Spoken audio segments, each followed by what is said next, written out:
నమస్తే తెలుగువానికి స్వాగతం.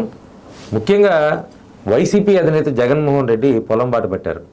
నిన్న జరిగినటువంటి రైతు ఓదార్పు యాత్ర ఏదైతే కొనసాగిందో దాంట్లో పొలంలోకి జగన్మోహన్ రెడ్డి వెళ్ళి క్షేత్రస్థాయి పరిశీలన జరిపారు. అంటే ప్రభుత్వం కంటే ముందే జగన్మోహన్ రెడ్డి వెళ్ళారా, లేదంటే జగన్మోహన్ రెడ్డి ఆలోచన విధానంలో మార్పు వచ్చిందా? ఎందుకంటే గతంలో ఆయన సీఎం హోదాలో ఉండి క్షేత్రస్థాయిలో పర్యటనకు వెళ్ళినప్పుడు ఏ రకంగా ప్రవర్తించారు, ఇప్పుడు ఏ రకంగా ప్రవర్తించారు అనేటువంటి చర్చ జరుగుతుంది. ఈ చర్చలో భాగంగా అసలు రైతులకి ప్రతిపక్షాలు వెళ్ళి పర్యటన చేయడం వల్ల ఏం ప్రయోజనం వస్తుంది, అదేవిధంగా అధికార పార్టీ ఎందుకు రైతులకు దూరంగా ఉంటుంది తెలుసుకునే ప్రయత్నం చేద్దాం. మనతో సీనియర్ రాజకీయ విశ్లేషకులు వెలగపూడి గోపాలకృష్ణ గారు ఉన్నారు. సార్ నమస్తే. ముఖ్యంగా నిన్నటి జగన్మోహన్ రెడ్డి పర్యటన కృష్ణా జిల్లాలో మీకు చూసుకుంటే పెనంలో నుంచి స్టార్ట్ అయ్యి మచిలీపట్నం వరకు చివరికి మోపిదేవి వరకు తిరిగి వచ్చారు. ఈ రైతు భరోసా యాత్ర, రైతులని కాపాడే యాత్ర, ఏదో ఒకటి పేరేదైనా కానీ జగన్మోహన్ రెడ్డిలో మాత్రం అనూహ్యంగా మార్పు వచ్చిందని చెప్పని వాళ్ళ కేడర్ చెప్తుంది. మీరేమంటారు? జగన్మోహన్ రెడ్డి గారు ముఖ్యమంత్రిగా ఉన్నప్పుడు ఎక్కడా కూడా రోడ్డు దిగి ప్రయాణం చేయాల, అది కూడా చెట్లు కొట్టేసి టైట్ సెక్యూరిటీలో కింద కార్పెట్స్ వేసుకొని వెళ్ళారు ముఖ్యమంత్రిగా ఉన్నప్పుడు. అదే చంద్రబాబు నాయుడు గారు ముఖ్యమంత్రిగా ఉన్నప్పుడు ఆయన గట్లెమట, పొలాలెమట, వాగులెమట, వంకలు కాలం వాతావరణం అనుకూలించకపోయేటప్పుడు ఆటోమేటిక్గా హెలికాప్టర్లో సర్వే చేశారు. ఇటీవల తుఫాన్ రావటం, క్రైసిస్ మేనేజ్మెంటు, ఏదైనా విపత్తులు సంభవించినప్పుడు జగన్మోహన్ రెడ్డి గారు చంద్రబాబు నాయుడు గారికి చెప్పాల్సిన పని లేదు. ఒక జగన్మోహన్ రెడ్డే కాదు, ఈ ప్రపంచంలో ఏ నాయకుడు కూడా చంద్రబాబు నాయుడు గారికి ఉపదేశం కానీ గైడెన్స్ కానీ ఇవ్వాల్సిన నెసిటీ లేదు. ఆయనే కొన్ని కోట్ల మందికి గైడెన్స్ ఆదర్శంగా నిలబడతారు. ఆయన ఒక కామెంట్ కూడా ఉంటుంది, సంక్షోభంలో నుంచి అవకాశాన్ని మనమే వెతుక్కోవాలి. కాబట్టి ఆ విషయంలో తెలుగుదేశం ప్రభుత్వం మీద ఈయన బురద జల్లినంత మాత్రాన, కాకపోతే ఏంటంటే ఈయన ఉనికిని కాపాడుకోవటానికి 11 సీట్లు వచ్చిన తర్వాత సిగ్గు లేకుండా గతంలో ఎలా ప్రవర్తించాడో ఇప్పుడు ఎలా ప్రవర్తిస్తాడో, ఇప్పుడు కూడా ఒక ప్రతిపక్ష హోదా రాకపోయినా అసెంబ్లీ బాట వదిలేసి పొలం బాట అని చెప్పేసి పెట్టుకున్నాడు. అది కూడా బెంగళూరు నుంచి వచ్చి అప్పుడప్పుడు అడపాదడప నేనున్నాను అంటే ఆయన కేడర్ పనిచేయట్లా, ఆయన నాయకులు పనిచేయట్లా, క్షేత్రస్థాయిలో ఆయన పార్టీ పనిచేయట్లా. దానికి వాళ్ళకి ఉత్తేజం కల్పించాలనో లేకపోతే నేనున్నాననేది ఆయన ప్రాధాన్యతను సంతరించుకోవటానికి, మళ్ళీ రేపు ఎలక్షన్లో ఓటు అడగాలి కాబట్టి, ముఖం చూపించాలి కాబట్టి అప్పుడప్పుడు నెలకు ఒకటో రెండోసార్లు వచ్చి ప్రజాక్షేత్రంలో ఏదో ఒక విమర్శ చేయాలి. ఇప్పుడు నేను నిన్న వీడియో చూశాను ఆయన పెడనలోకి వెళ్ళినప్పుడు. అంతకుముందు ఆయన చెల్లెలు వెళ్ళారు పెడన, ఈయన కూడా ఫాలో అయ్యారు. ఇక్కడి నుంచి మువ్వ పెడన ఇవన్నీ తిరిగారు. ఆయన నిజంగా నిజాయితీ ఉంటే ఆయన ప్రతిపక్ష పార్టీగా ఆయన సర్టిఫికెట్ ఇచ్చుకుంటే హోదా ఉందని ఆయన క్లెయిమ్ చేశాడు, కోర్టులో కూడా వేశాడు. కాబట్టి వారే వెళ్ళి ప్రతిరోజు ప్రతినిత్యం ప్రజల్ని కలుస్తుండాలి. ఎప్పుడూ ఆయన వ్యాపార సంస్థల్ని, కేసుల్ని ఇవన్నీ బెంగళూరు ప్యాలెస్లో కూర్చొని చేయకూడదు. మాలాగా కష్టం నష్టం భరిస్తున్నాం మేము, మాలాంటి వాళ్ళం ఎందరో మంది భరిస్తున్నారు. అలాగే చంద్రబాబు నాయుడు గారు కూడా అధికార హోదా ఉన్నా కానీ ప్రతినిత్యం పొద్దు నుంచి రాత్రి వరకు కష్టపడుతున్నారు ఆయన. అలా చేయాలి తప్ప రాజకీయ నాయకుడు ప్రజా జీవితంలో ఉన్నప్పుడు ఏదో నేను ఊడిపడ్డాను పైనుంచి దిగొచ్చానని అంటే అది కుదరదు. ఏ నాయకుడు కూడా అలా చేసి ఉండడు. నా అనుభవంలో, నేను చూసిన గత 45 సంవత్సరాల రాజకీయ అనుభవంలో ఏ నాయకుడు కూడా అలా ప్రవర్తించుండడు. ఆయనకి ఎన్ని చెప్పినా ఆయన మారడు. ఆయన నైజం అది, ఆయన పుట్టుకతో వచ్చిన లక్షణం అది, ఆయన బుద్ధి అది, ఆంధ్ర ప్రజలు చేసుకున్న కర్మ పాపం. ఇటువంటి నాయకుడు మనకు ఉండటం, అధికారం ఉంటుంది లేదు అనేది పక్కన పెట్టేద్దాం, మన కర్మ దౌర్భాగ్యం. ప్రజా జీవితంలో ఇటువంటి నాయకులు ఉంటాం. ఇబ్బందులు అనేది ప్రతి వృత్తిలో ఉంటాయి, వాటిని ఫేస్ చేయాలి, నిజాయితీగా పనిచేసుకోవాలి, సాల్వ్ చేసుకోవాలి. అది ప్రతి వ్యక్తి యొక్క జీవితంలో అది విద్యుత్ ధర్మం. ఇతరులు ఇబ్బంది పెడతారు, అఫీషియల్స్ ఇబ్బంది పెడతారు, ఏంటి శ్రమ పడదామని పరిశ్రమ పెడితే ఇబ్బంది పెడుతుంది, వ్యవసాయం చేద్దామంటే రైతు ఇబ్బంది పడతాడు, కూలికి వెళ్ళేవాడికి ఇబ్బంది కలుగుతుంది, రవాణా సౌకర్యం ఉండదు, ఆరోగ్య సౌకర్యం ఉండదు, అక్కడ ఎన్విరాన్మెంట్ పనిచేసే దగ్గర ఫెసిలిటీస్ ఉండవు, వాటర్ సప్లై ఉండదు, మంచినీరు తాగేందుకు ఉండదు కూలి చేసుకునేవాడికి. ఈ ఇన్వెస్టర్స్ కూడా కనీసం వాళ్ళకి ఒక మంచినీళ్ళు సౌకర్యం కల్పిద్దామని పెట్టరు. ఒక 50 మందిని కూలీలు తీసుకొస్తే వాళ్ళకి ఏమీ సౌకర్యాలు ఇవ్వరు, కూర్చొని భోంచేయడానికి ఒక చెట్టు నీడ కూడా ఇవ్వరు. పరిస్థితులు అలా ఉన్నాయి. ప్రతివాడికి పౌరుడికి ఒక బాధ్యత ఉండాలి. ఆ బాధ్యతలు విస్మరించి మనం బతుకుతున్నాం. ఎంతసేపు మనం ఏసీ రూముల్లో మాట్లాడుకుంటున్నాం. కానీ జగన్మోహన్ రెడ్డి లాంటి వాడు ఒక నాయకుడు ఇట్లా తిరిగి ఇలా మాట్లాడి ఆ ఇన్పుట్ సబ్సిడీ అంటాడు, తర్వాత రైతు భరోసా, రైతు సాయం ఏదో అతన్ని 2 టీ-షర్ట్లు వేసి, నేను ఇంటర్వ్యూ టీవీ చూసినప్పుడు ఆ వీడియో 2 టీ-షర్ట్లు వేసి పెట్టాడు. మరి వాళ్ళు నిజంగా రైతులో కాదు తెలియదు నాకు.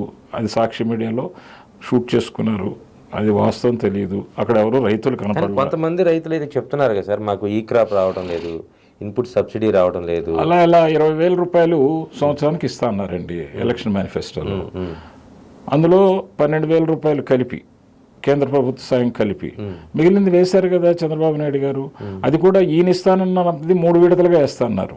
ఫస్ట్ 7,000 వేశారు కదా, మొన్న వేశారు కదా. ఎంత బడ్జెట్ లోటు ఉన్నా కానీ వేయకుండా ఎక్కడున్నారు చెప్పండి. ఆయన ఉన్న 6 ప్యాక్లో అన్నీ చేస్తానే ఉన్నారు. ఇంతకంటే ఏ మనిషి చేయలేడండి, ఏ ముఖ్యమంత్రి చేయలేడు. నువ్వు దగ్గర 11 కాదు 14 కాదు, కనీసం 7 నుంచి 9 లక్షల మధ్యలో నువ్వు అప్పు చెప్పావు కదా అప్పు. అంతకుముందు పెండింగ్ బకాయిలు పెట్టావు కదా బిల్స్ చాలా వరకు, అన్నీ ఉన్నాయి కదా. మరి వాటిని తీర్చాలి కదా. మళ్ళీ 6 ప్యాక్లో ఇవ్వకపోతే వీళ్ళు జగన్మోహన్ రెడ్డి ఆయన ఇంటి సొమ్ము తెచ్చినట్టు, ఆయన ఆస్తి దోచిపెట్టినట్టుగా సామాన్యుడు ఫీల్ అయిపోతున్నాడు. అయ్యో జగన్మోహన్ రెడ్డి ఇచ్చాడు అని, వీళ్ళు అబ్బ సొమ్ము ఇస్తున్నారని కాసేపు అంటారు. ఏం చేయాలి? సిస్టమ్ ఎలా నడుస్తుంది? రాజకీయం ఎలా చేయాలి? అసలు భ్రష్టు పట్టించింది ఎవరు? ఈయన తండ్రి దగ్గర నుంచి భ్రష్టు పట్టించారు. రాష్ట్రం విడగొట్టడానికి పునాదేసింది ఎవరు? విత్తనం నాటింది ఎవరు? రాజశేఖర్ రెడ్డి. మరి అన్ని పంపకాలు ఫ్రీగా పంచడానికి, ఆయన పవర్లోకి రావడానికి, తెలుగుదేశాన్ని చంపేయడానికి, బీజేపీని చంపేయడానికి, ఆయన పవర్లో రావడానికి, కాంగ్రెస్ని ఇక్కడ స్టేట్లో తీసుకొచ్చి ఇంకా వేరే దగ్గర ఆయన ఆసరాగా ఉండటానికి ఆయన చేశాడు, ఎత్తుగడలు వేసాడు. వేసి అన్ని కులాల మధ్య చిచ్చుపెట్టాడు, ఫ్యాక్షనిజం నడిపాడు. ఇంకా నయ్యం ఆయన బతికుంటే కనుక, అంటే అనకూడదు, ఆయన బతికుండాలనే కోరుకోవాలి. రాయల్ తెలంగాణ విడిపోయి శుభ్రంగా, అసలు అట్లా విడిపోయినా రాయల్ తెలంగాణ ఈ ఫ్యాక్షనిస్టులు అందరూ అటు పోయి మనకు దరిద్రం వదిలిపోయేదేమో. ఇంత చైతన్యం గల జిల్లాలు ఎందుకు కొట్టుకుంటున్నామో అర్థం కావట్లా నాకు ఇప్పటికీ మిస్టరీ. అరే ఇంత రాజకీయం చేసి, ఇంత దుర్మార్గం చేసి, ఇంత ఫ్యాక్షనిజం చేసి, ఇన్ని సంవత్సరాలు నువ్వు మైన్స్తో సహా, నువ్వు బ్యారేటీస్తో సహా నువ్వు దోచు తిని ఏంటి ఆ కుటుంబం? అంటే నీ కుటుంబంలో నీ కుటుంబ సభ్యులను రాజశేఖర రెడ్డి ఫ్యామిలీ తప్ప ఈ రాష్ట్రంలో కానీ ఈ దేశంలో కానీ ఇంకా ఎవరు బతకూడదా? కులం మీదకి వస్తాడు, మనుషుల మీదకి వస్తాడు, సొంత కుటుంబ సభ్యుల్ని కూడా ఎక్కడ ఆసరాగా తీసుకొని వాళ్ళని తృప్తిపరిచిన దాఖలాలు కనపడలేదు నాకు. ఆయన గురించి మాట్లాడాలండి ఇంకేముంటుంది చెప్పండి? మంచి మాటలు ఒక మంచి మనిషి గురించి మాట్లాడుకోవాలి కానీ, ఇక మీడియా కానీ మేము మాట్లాడినా ఇదే కదా. తెల్లారు లెగిస్తే అబద్ధపు కూడు, తెల్లారు లెగిస్తే నెత్తురు కూడు, తెల్లారు లెగిస్తే అక్రమ సంపాదనతో తిరిగే భావ ప్రకటనలు, మొడాలిటీసు, ఇవన్నీ మనకి చాలా జీర్ణించుకోలేని పనులు. రాజకీయ వ్యవస్థకే భ్రష్టు. రాజకీయ వ్యవస్థలోనే మాలాంటి వాళ్ళు మాట్లాడాలంటే చికాకేస్తుంది. కర్మ అనుభవిస్తున్నాం. సార్ మీరు ఇందాక ఒక మాట అన్నారు, అంటే ఆంధ్ర ప్రజలు చేసుకున్నటువంటి పాపమను దౌర్భాగ్యమను మీరే అన్నారు. కానీ ప్రజలు ఇప్పుడు నిన్న ఆయన రైతు ఓదార్పు యాత్ర ఏదో ఒక పేరు వెళ్తున్నా సరే వందల వేల సంఖ్యలో కనపడతానే ఉన్నారు కదా, వాళ్ళు జగన్ ఎందుకు ఫాలో అవుతున్నారంట? నేను బయలుదేరి నేను ఒక రాజకీయ పార్టీ పెట్టి మీకు చెప్తాను, నేను మంచి 4 మాటలు చెప్పి తాయిలాలు పెట్టి ఏంటి, నేను కూడా జనాల దగ్గర డబ్బులు వసూలు చేసుకొని నాకు కూడా వెనక ఏదన్నా అక్రమంగా సంపాదించుకుంటే నేను దాంట్లో భాగంలో పాపంలో భాగంగా ఖర్చు పెట్టి ఒక 10 కార్లు, ఒక 10 మంది నాయకుల్ని, ఒక ఆఫీస్ పెట్టి, ఒక 10 కోట్లు కార్పస్ ఫండ్ వేసి దాని మీద వచ్చే వడ్డీతో నేను ఒక పార్టీ పెట్టి మంచిగా మాట్లాడి అధికార పార్టీలని, అధికారంలో ఉన్న వాళ్ళని తిట్టుకుంటూ ఏదో ఒక సమస్య మీద తిట్టొచ్చు, అవకాశం ప్రతి వ్యక్తికి వస్తుంది. పరిపాలన అంటే అన్నీ సజావుగా జరిగినా కానీ ఎక్కడో లోపం ఉంటుంది, వ్యవస్థలో ఉన్న ప్రాబ్లం అది. ఆఫీసర్ సరిగ్గా చేయడు, లేకపోతే ప్రజలు కొంచెం ఎక్కువ ఎక్స్పెక్టేషన్స్ ఉంటాయి, ఇవన్నీ మిస్ మ్యాచ్ ఉంటుంది. ఎప్పుడు కూడా పరిపాలనలో మిస్ మ్యాచ్ అనేది సహజం, అధికారంలో ఉన్న వాళ్ళ మీద రాళ్ళు పడతాయి, అది సర్వసాధారణం. అది ఒక రాజకీయంలో అదొక ఫిలాసఫీ, అదొక రీసెర్చ్ చేస్తే కానీ తెలియదు. అయినా నేను కూడా వెళ్తే ఒక 100 మంది వస్తారు కదా. తాడు బొంగరం లేకుండా ముక్కు, మేము అంతకుముందు ఫ్యామిలీ పరంగా ఏదన్నా ఉన్నా కానీ, పోగొట్టుకున్నా కానీ, లేకపోతే సంపాదించినా కానీ, ఒక పేరు ఉన్న వ్యక్తులుగా ఫ్యామిలీ పరంగా బ్యాక్గ్రౌండ్ ఉండగా ఏదో త్యాగాలు చేసి ఓ పరిశ్రమ పెట్టు, శ్రమపడు, ఏదో కింద మీద పడి తిప్పలు పడుతున్నాం. మాకు కూడా ఒక స్థితి ఉంది, కొంతమంది పెద్దవాళ్ళ దగ్గరికి వెళ్ళి సలహా చెప్పగలుగుతున్నాం. అటువంటి పరిస్థితుల్లో మేము ఉండి కూడా ఎందుకు చేతులు కట్టు కూర్చున్నాం? మనం ఇటువంటి దుర్మార్గపు పనులు చేయలేము, దుర్మార్గపు ఆలోచనలు చేయలేము అనే కదా. చంద్రబాబు నాయుడు గారు లేకపోతే తెలుగుదేశమో లేకపోతే బీజేపీయో లేకపోతే ఇంకో పార్టీయో కాంగ్రెస్ తప్పులు చేయరని నేను అన్నాను. ఇప్పుడు నాకైతే ఒక గ్రీవెన్స్ ఉంది, మీరు అడగపోయినా నేను చెప్పదలుచుకున్నా. ఎమ్మెల్యేలు కానీ ఎంపీలు కానీ వెళ్ళి తెల్లారులేసి తిరగాలి, అదే నేను అడుగుతున్నాను, ప్రజల్లో తిరగాలి. అది తిరగట్లా, ఎందుకు తిరగట్లేదు అనేది నాకు ఇప్పటికీ అర్థం కావట్లా. అనుకున్నంత మేరకు తిరగట్లా, కొంతమంది తిరుగుతున్నారు, కొంతమంది పనులు చేస్తున్నారు. ఎందుకు తిరగట్లేదు నాకు ఇప్పుడు అర్థం కావట్లా. అసలు వీళ్ళు బిజీ షెడ్యూల్ ఏంటో నాకు తెలియట్లా. నేను దాని మీద అసలు ఒక రీసెర్చ్ చేసి దాని మీద ఉన్న ఒక పుస్తకం రిలీజ్ చేస్తే పెట్టడం, ప్రజాజీవనంలో ప్రజానాయకులు ఇలా ఉండాలి, అది ఎన్నుకోబడ్డ నాయకులు ఇలా ఉండాలనేది. ఎందుకు తిరగట్లో మాకే దొరకరు. సార్ మనకు దొరకపోతే వేరే సంగతి సార్. ప్రజల సమస్యలు మేము తీసుకెళ్లాలంటే మాకే దొరకరు, ఫోన్లు ఎత్తరు, టైం ఇవ్వరు. వెళ్తే కూర్చొని 10 నిమిషాలు ప్రశాంతంగా మాట్లాడరు. పెద్ద మాట్లాడతాడు ముఖ్యమంత్రి గారు, నా గ్రీవెన్స్ పెద్ద మాట్లాడతాడు. ఆయన వెళ్ళినప్పుడు టైం ఇచ్చినప్పుడు చక్కగా ఓపికగా వింటాడు, నిలబడో కూర్చోనో దాని మీద శ్రద్ధగా బుర్రకెక్కించుకొని దానికి ఒక రెస్పాన్స్ ఇస్తాడు ఆయన. అది జీవితం. తెలుగుదేశంలో కూడా చాలా మందికి అలవాటు లేదు. నాకు ఈ మధ్య రీసెంట్గా డబ్బున్న వ్యక్తి రాజకీయాల్లోకి వచ్చి ఏదో సేవ చేయాలని ఒక ప్రమోషన్ తగిలాడు, చక్కగా మాట్లాడతాడు, హార్డ్ వర్కర్. నాకు is able to speak and is able to listen, is able to respond. College దశలో, విద్యార్థి దశలో చాలామంది నాయకులతో తలపడ్డాను, తిరిగాను. కానీ ఇంత ఘోరంగా, ఇంత పెట్రబ్డ్గా ప్రజా జీవనంలో ఇంత ప్రజలకి ఇంత అన్ఇంపార్టెంట్ ఉంటుందని నేను అనుకోలేదు, ఎప్పుడూ ఊహించలా.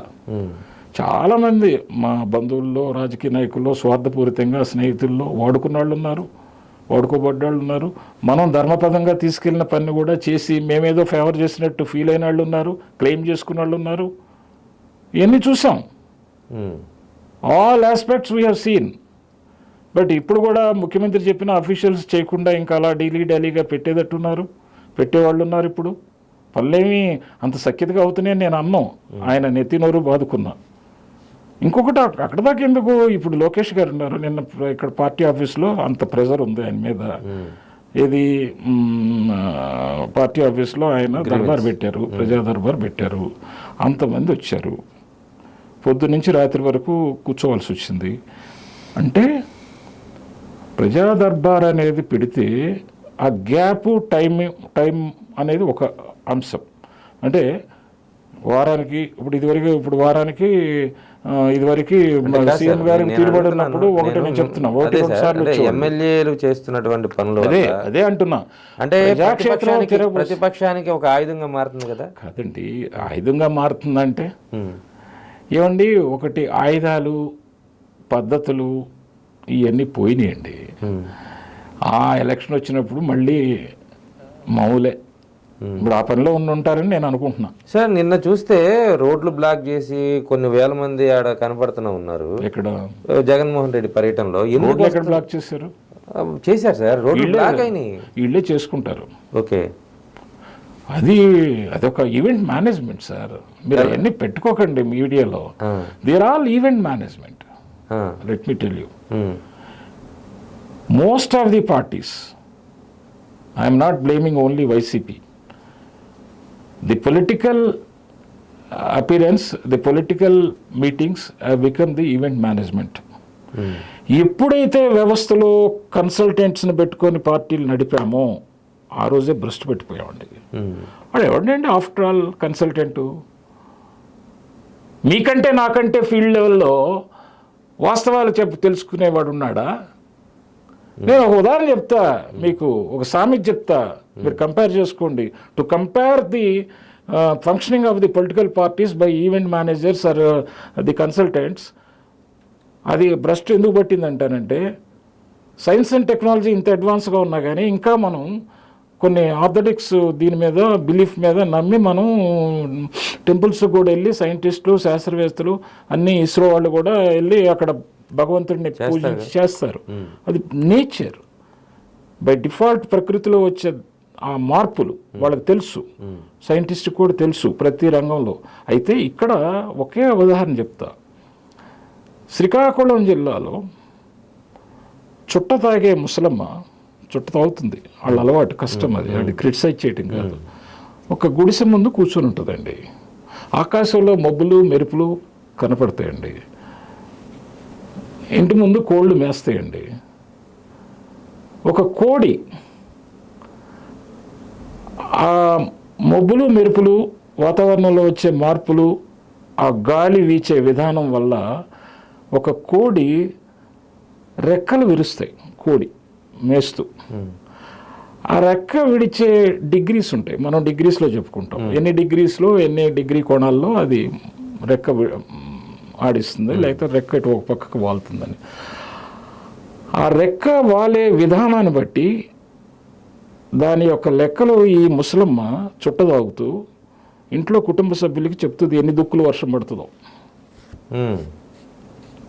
That is nature. అర్థమైందా మీకు? అంతే కదా సార్.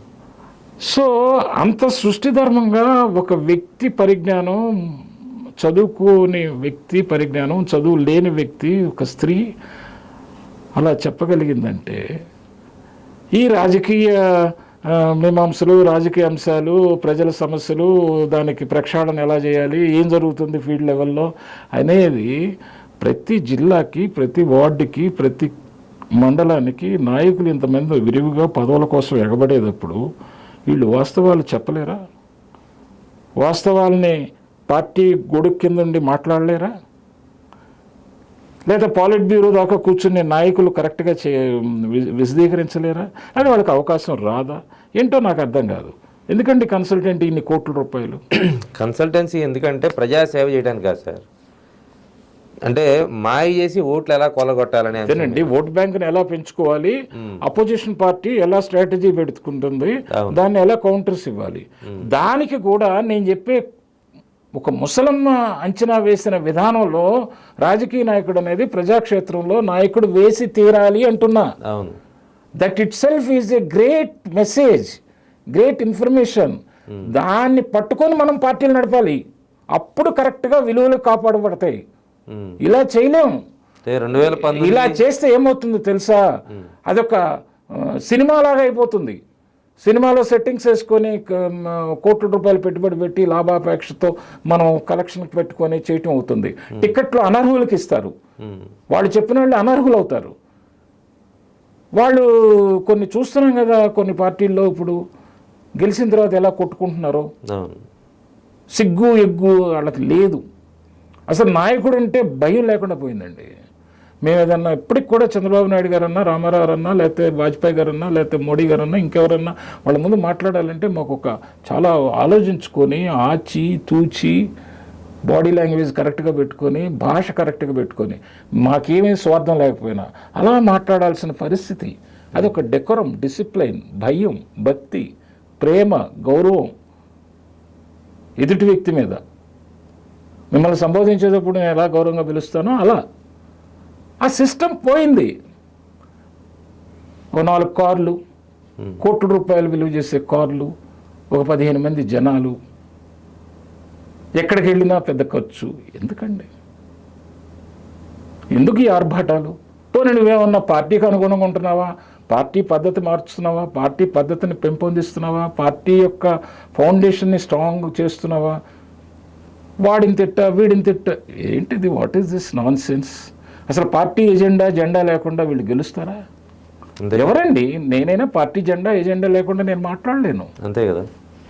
మాట్లాడగలుగుతున్నాను ఈ మాత్రం అంటే కొద్దిగా విచక్షణ ఆలోచన, విచక్షణ జ్ఞానాలు, కొంచెం కష్టాలు సుఖాలు అనుభవించిన వాళ్ళం కాబట్టి మేము ఇంకా ఈ మాత్రం మీ ముందు కూర్చొని మాట్లాడగలుగుతున్నాం. సార్ ఇప్పుడు నిన్న జగన్మోహన్ రెడ్డి పర్యటన చూసుకుంటే 11 సీట్లు వచ్చిన తర్వాత ఆయనలో వచ్చిన మార్పు, అందుకే రైతుల దగ్గరికి వెళ్తున్నారనేది ఒక మాట వినిపిస్తుంది. ఏమి రాదు, ఆయనలో మార్పు వస్తుందని నేను అనుకోను.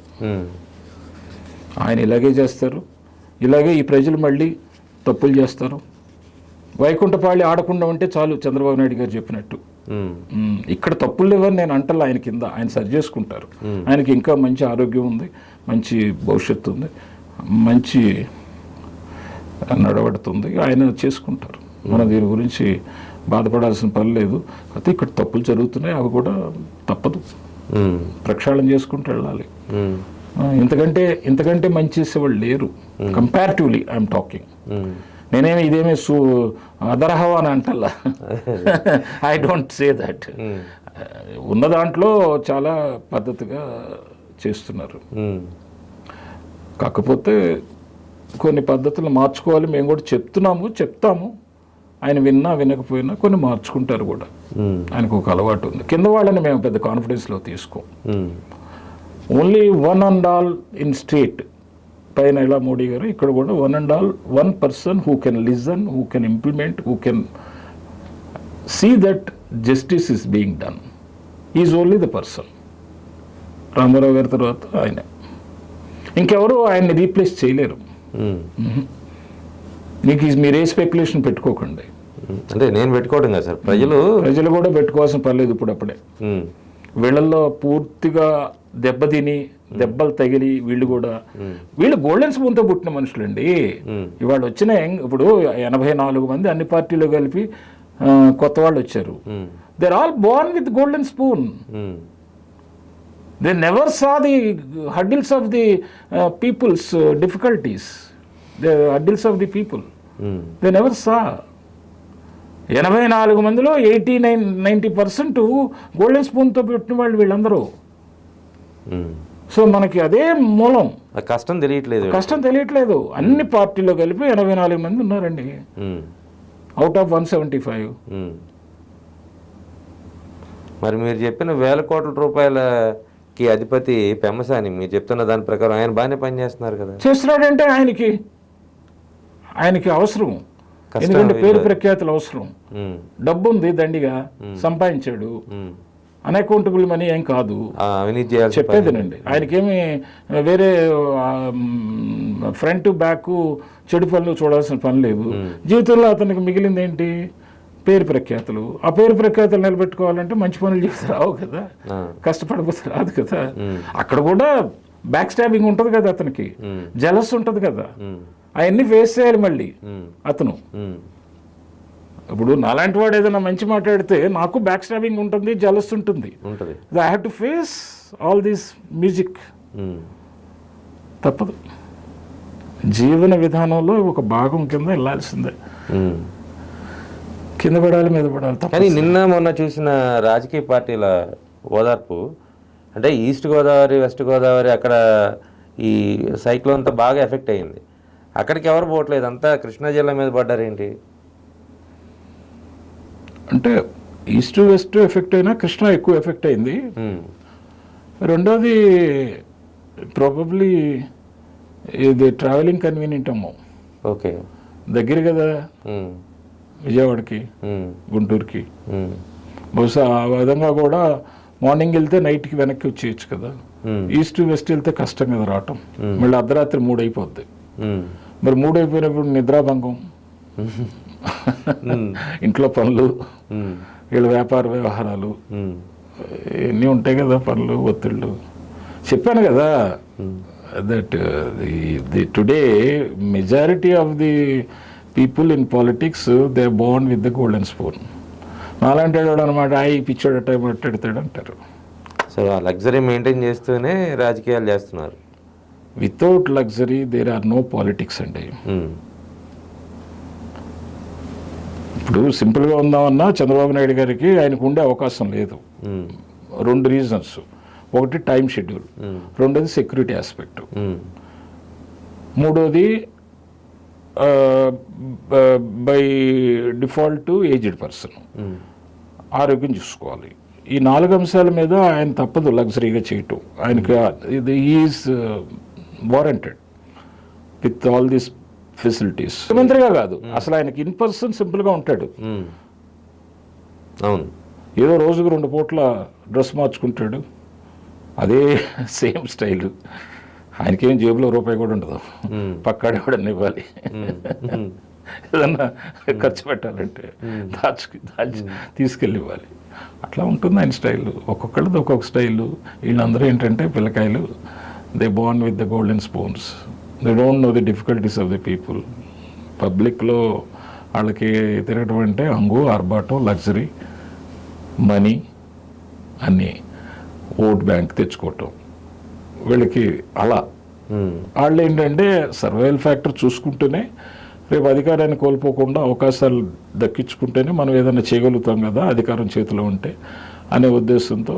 దీని అంతటి కారణం ఏంటంటే ఇంపార్షియల్గా ఆఫీసర్స్ ఎప్పుడైతే కేసు టు కేసు ఇబ్బంది పెట్టకుండా ఇతరులని వాళ్ళు ఇంపార్షియల్ జడ్జిమెంట్స్ ఇవ్వగలిగిన రోజున వీళ్ళ ఇంపార్టెన్స్ తగ్గుతుంది.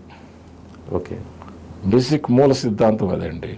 ఇప్పుడు మీరు నాకు అడిగారు, ఒక మానవుడిగా ఇంకొక మానవుడిని గౌరవించేది చేతనైనంత మాట సాయం కానీ పని కానీ చేసి పెడితే మీకు న్యాయం జరుగుతుంది, లేకపోతే నేను మిమ్మల్ని అడిగితే మీరు అలా చేస్తే న్యాయం జరుగుతుంది.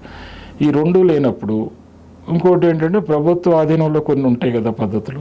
అక్కడికి వెళ్ళినప్పుడు ఒక అఫీషియల్స్ని మనం చెప్పినప్పుడు ఆటోమేటిక్గా ఒక లెటర్ పెట్టినా లేకపోతే నాకు ఇబ్బంది ఉందని చెప్పినా కానీ ఒక రూల్ పొజిషన్ తీసి ఏమండి ఇలా చేస్తాను, ఇలా ఉంది, నేను ఇలా చేయగలుగుతాను, మీరు ఇలా చేసుకోండి అని చెప్పగలిగే ఆఫీషియల్స్ ఓపిక్గా సమాధానం చెప్పి రిజాల్వ్ చేస్తే ఈ రాజకీయ నాయకుల చుట్టూ తిరగాల్సిన పని ఉండదు. ఈ రాజకీయ నాయకుల చుట్టూ ఎప్పుడైతే వెళ్ళారో వాళ్ళు ఫోర్స్ పెట్టి ఓటు బ్యాంక్ కోసం ఒక 100 మందిని డిమాండ్ అండ్ సప్లై గ్యాప్ కూడా వాళ్ళకు కూడా ఒక సూత్రం ఉంది. ఎక్కువ మంది ప్రజలు, ఎక్కువ మంది పబ్లిక్ ఏ నాయకుడి దగ్గర చుట్టూ తిరిగారో వాడు పెద్ద హీరో. అలా తిప్పుకోవటానికి కూడా కొన్ని క్రియేట్ చేసుకుంటారు కాన్స్టిట్యున్సీలో. ఈ ఊళ్ళో ఒకడు ఉన్నాడు అనుకోండి, వాడు బతుకుతుంటే వీడు మన దగ్గర రావట్లేదు ఏంటి, లేదా అవతల పార్టీకి బంధువు అనుకోండి, చుట్టం అనుకోండి, లేదా వాడు పలకరిస్తే వెళ్ళాడు అనుకోండి, వీడేంటి వాడి దగ్గర తిరుగుతున్నాడు. ఏంటివి రాజకీయాలు అంతా భ్రష్టు పట్టి. నిన్న ఫైనల్గా జగన్మోహన్ రెడ్డి పార్టీ మీద ఒక మాటలో చెప్పాలంటే ఏం చెప్తారు? ఆయన క్రీడలో ఆయన డ్యూటీ ఆయన చేస్తున్నాడు, ప్రజల మీద ప్రేమతో చేస్తున్నాడని నేను అనుకోవట్లా. అసెంబ్లీ బాట వదిలి పర్యటన ఇలా చేయటం అనేది ఒక రాజకీయ నాయకుడికి తగదు. ది పీపుల్ రానికూడదు, ప్రజలు రానికూడదు. ఆ చైతన్యం ప్రజల్లో వస్తుంటే ఇలా చేసేవాడు కాదు. ఎరా బాబు, నువ్వు అసెంబ్లీకి వెళ్లకుండా, సమస్యలు మాట్లాడకుండా, చట్టాల మీద నువ్వు సవరణ చేయటానికి నువ్వు నీ వాదన ప్రజల తరపున వినిపించకుండా, ఎప్పుడో ఉపద్రవం వచ్చినప్పుడు, న్యాచురల్ కెలామిటీస్ వచ్చినప్పుడు వచ్చి నువ్వు మొహం చూపించి ఫోజ్ పెట్టి ఫోటో తీసుకొని షూట్ చేసుకొని దాన్ని గవర్నమెంట్ని తిట్టడానికి ఉపయోగించుకుంటే అసలు అది రాజకీయ నాయకుడి పని కాదు. ఓకే, నీకనేది మీకు అది రాజకీయ నాయకుడి పని కాదు. రాజకీయ నాయకుడి పని అది ఒక భాగం, చిన్న అంశం అది. నువ్వు ఫస్ట్ అసెంబ్లీకి రా, నీ వాదన వినిపించు. ఇప్పుడు ఇదే ఎన్యూమరేషన్ చేయలేదన్నావు, పంట నష్టం ఇవ్వలేదన్నావు, ఇన్పుట్ సబ్సిడీ ఇవ్వలేదన్నావు, రైతు భరోసా ఇవ్వలేదన్నావు, రైతు సాయం ఇవ్వలేదన్నావు, ఇన్సూరెన్స్ క్రాప్ ఇన్సూరెన్స్ లేదన్నావు. ఇవన్నీ నువ్వు ఒక రీసెర్చ్ చేసిన వ్యక్తిగా, ఒక విజ్ఞానవంతుడిగా, ఒక ప్రజాప్రతినిధిగా నేను ఎన్నుకోబడినప్పుడు come and speak in assembly, floor of the house. నాకు టైం సరిపోలేదని డిమాండ్ చేయి. దాని మీద టైం ఇవ్వట్లేదని నువ్వు కోర్టుకెళ్ళు. స్పీకర్ టైం ఇవ్వకపోతే నీ నోరు నొక్కేస్తే ప్రతిపక్ష హోదా గురించి వెళ్ళకు. You can appeal to the court in such a way, if you are not being given an importance in the floor of the house, you present to the court and seek for the justice, saying that there is no opposition and you can't discriminate between opposition status and between the representation status అని వెళ్ళాలి. పీపుల్కి కూడా అర్థమవుతుంది, అరే ఎందుకు ఆయన మాట్లాడినారు, మీరు ఓకే అపోజిషన్ లీడర్షిప్ ఇవ్వలేదు, ఎందుకు మాట్లాడినారు, మీరు కొంచెం టైం ఇవ్వచ్చు కదా, వ్యాలిడ్ పాయింట్స్ మాట్లాడుతున్నాడు కదా, ఆ వ్యాలిడ్ పాయింట్స్ మాట్లాడకుండా నువ్వు దొంగ నేను దొంగ నువ్వు దొంగ అని అంటే ఇవ్వడు టైం. చెత్త మాట్లాడితే ఎవడిస్తాడు, మీరు ఇస్తారు నాకు ఎవరుగా? ఇప్పుడు నా దగ్గర సబ్జెక్ట్ లేకపోతే మీరు పిలుస్తారా? Tell me honestly. అంతే కదా sir. If I don't explain to you the proper debate, proper points in your debate and questioning or viewership to your media, will you call me? No. No way. మొహమాటానికి ఒకసారి పిలుస్తారు, రిపీటెడ్గా మీరే phone చేసి పిలవరుగా. So it makes sense. You go to the assembly, అసెంబ్లీకి వెళ్ళకపోతే resign చేసేయి, నీ 11 ఎమ్మెల్యేలని రిజైన్ చేసాయి. 16 మాసాల పరిపాలనలో నీకు నెగిటివ్ ఇంపాక్ట్ ఉందని నువ్వు అనుకుంటున్నావు కదా, you are believing. Go and contest for 11 assembly constituencies, again prove that 100% result. అరే మీరు ఎవడైతే చేయట్లేదో మీరు కూడా రిజైన్ చేయండి రా కొన్ని సీట్లను. ఓ పని చేయండి, నేను 11 సీట్లు రిజైన్ చేస్తాను, మీరు 23 ఎంతో రావాలి కదా, నెంబర్ ఎంత, 22 22 రావాలి, 22 రావాలి. ఆల్ రైట్, నువ్వు 11 రిజైన్ చేయి, నువ్వు గెలిచినవి. నేను చంద్రబాబు నాయుడు గారితో ఒప్పిస్తా, కూటమి ప్రభుత్వంలో ఒక 11 రిజైన్ చేయమంట, 22లో ఎవరికి మెజార్టీ వస్తే చూద్దాం. That's the mandatory for the peoples dissatisfaction and satisfaction on the present governance. So ఇది ఛాలెంజ్. ఒక కొత్త వాదన అయితే తీసుకొచ్చారు, కొత్త సూచన అంటామా దీన్ని వాదన అంటామా తెలియదు. టీడీపీ నుంచి 11 మంది, వైసీపీ నుంచి 11 మంది, వీళ్ళు మొత్తం రాజీనామా చేస్తే మళ్ళీ ఎన్నికలకు వెళ్ళాలని. అయితే ప్రస్తుతం పొలం బాట పట్టినటువంటి జగన్మోహన్ రెడ్డి అసెంబ్లీ బాట పడితేనే రైతుల కష్టాలు తీరే అవకాశం ఉంటుంది. అదేవిధంగా ప్రజా కష్టాలు ఏవైతే ఉంటాయో, ప్రజల సమస్యలు ఏవైతే ఉంటాయో అవి చట్టసభల దగ్గరికి వాటి దృష్టికి వచ్చేటువంటి అవకాశం ఉంటుందని చెప్తున్నారు. అంటే దీంతో ఖచ్చితంగా పొలం బాట వీడి అసెంబ్లీ బాట పట్టాలని మాత్రం గోపాలకృష్ణ గారు సూచిస్తున్నారు.